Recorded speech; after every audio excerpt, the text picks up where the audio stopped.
students, welcome you all back to our social class in which we are dealing about the history chapter Rise of Nationalism in Europe. So this Rise of Nationalism in Europe, we have seen about the many content, and we have seen in the previous class about the new conservatives after 1850. So this new conservatives been formed by the defeat of the Napoleon in the European countries when he was being defeated by Russia, Britain, Persia, Austria. They signed a treaty which is known as the Treaty of Vienna in 1815, and the main motive behind this conservatives in 1850 is to change the initiative that was done by Napoleon Bonaparte and restore the monarchical form of government. So they are doing so many aspects, like seven things which is very very important is being done by them. We'll quickly recap it and we'll go to the next content. So before that, get in to your places, take your book and sit down, my dear students. Okay, first thing, restoration of Bourbon dynasty was done, and territorial acquiring by the Napoleon was taken back. That is, the territory which was under the control of Napoleon, whichever places he has annexed, were being taken back by these European nations, and the preventing the France means the France boundaries should not extend. So that is what has been done. So because of which we have seen in all direction they made one other state to be stationed in that particular area, and the Austria to control the northern Italy. So Italy was also under the control of Napoleon, so it was given into the hands of Austria. Then you can see that in no changes were being brought in the particular aspects, like 39 states of confederation was not touched by the European nations, and Russia got Poland from them, and Prussia was being given a territory on its western boundary, including Saxony. All these things were being made as a very important aspect in the Treaty of Vienna, which will be asked for an 5-mark question, students. So better learn this carefully. With points is enough. So these are the keywords which I wanted to give you based on the Treaty of Vienna. Okay, so we are moving to the next very important thing, that is the revolutionarist. So what is this revolutionarist? Revolutionists are the people who wanted to make change in the society. They want to bring a change, like to an constitutional form of government, or to remove the monarchical form of government, who and all are fighting are known as the conservatives here. So during 1850, you can find here there was a lot of fear that was created among the peoples, and it even drew many peoples to form an liberal nationalist movement.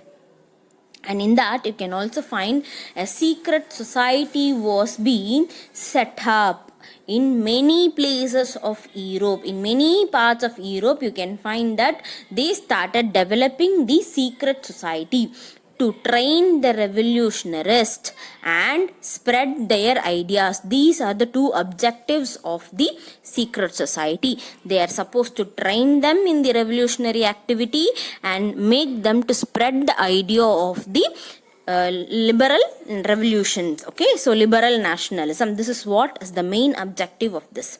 And this did not stop with that alone. They had an commitments of their own. Commitments means that certain things that has to be fulfilled by them. So the commitment is to oppose the monarchical form of government.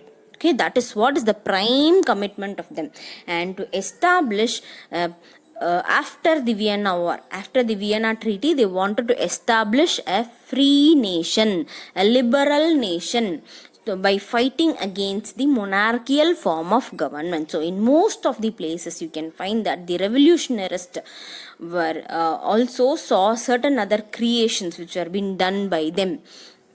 They felt that it is definitely necessary part of our struggle to form a secret society. So that is what is the main thing about the revolutionaries. So we'll see about a particular important person, that is an individual revolutionarist. So if you look into your book, you can even know what he belonged to an Italian nation, that is Giuseppe Mazzini. So he is an Italian person. He belonged to Italy. He was born in the year of 1807.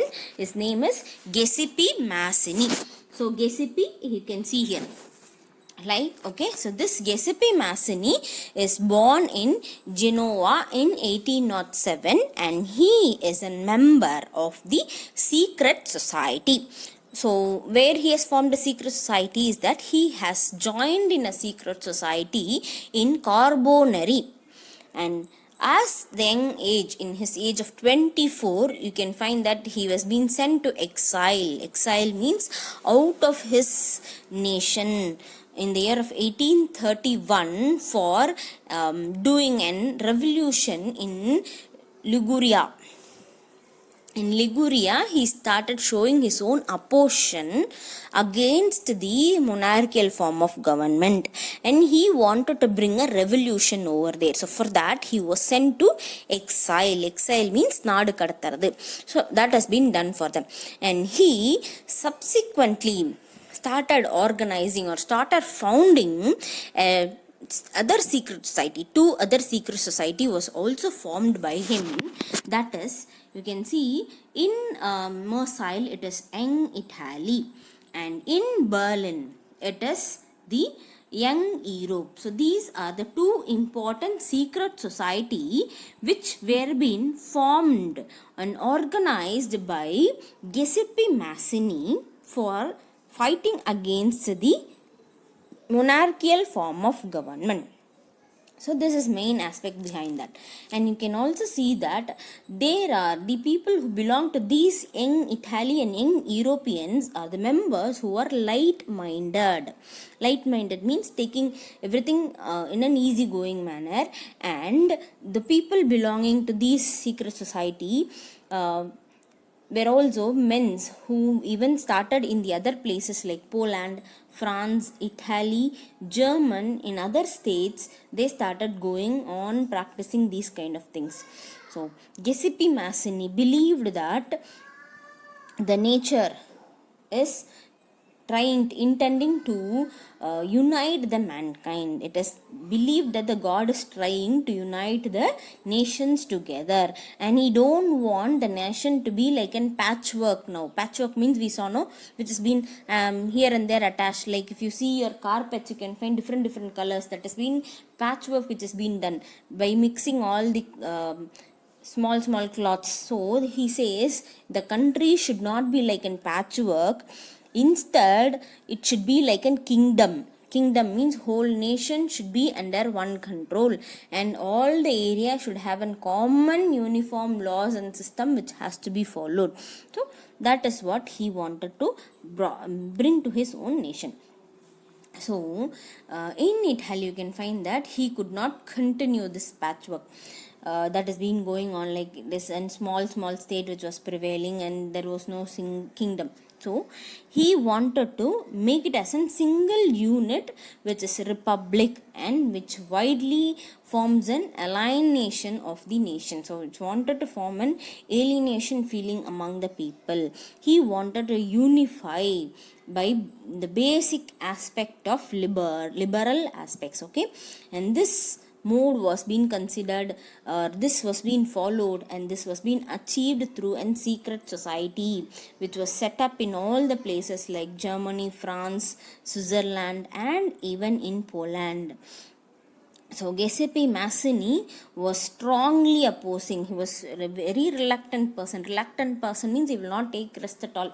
He will be continuously fighting. So this reluctant person was continuously opposing the monarchical form of government, and he is visioning, he is dreaming that democratic republic should be brought to the nation. So this situation that was happening in Europe was being described by Metternich. Metternich has described this by stating that the most dangerous enemy of our social order is the revolutionarist. So he has been explaining in that manner. So this revolutionists are considered as the most enemy during that time. That means during the time of 1815 to 1830s, those mid 18th centuries, you can find they were being considered as the most wanted enemies, and they will be crucially treated if they were being caught. So those kind of situations have been going on for these peoples. And you can find that Giuseppe Mazzini has founded this Young Italy and Young Berlin in 1833. There is a near yearbook you can find where he has been having picture in which it has been portrayed that he is signing an agreement or signing the membership of the young Italian members. So this is what is about the conservatives or conservatives who have been struggling for the development of a nation state. I hope you understood these things well, students. Just go through the page number 12, old book I'm saying, page number 12, the content is 2.4 revolutionarist. So in that, read the content and write 7 point out of it, and that is the homework today, students. Submit it. Okay, thank you.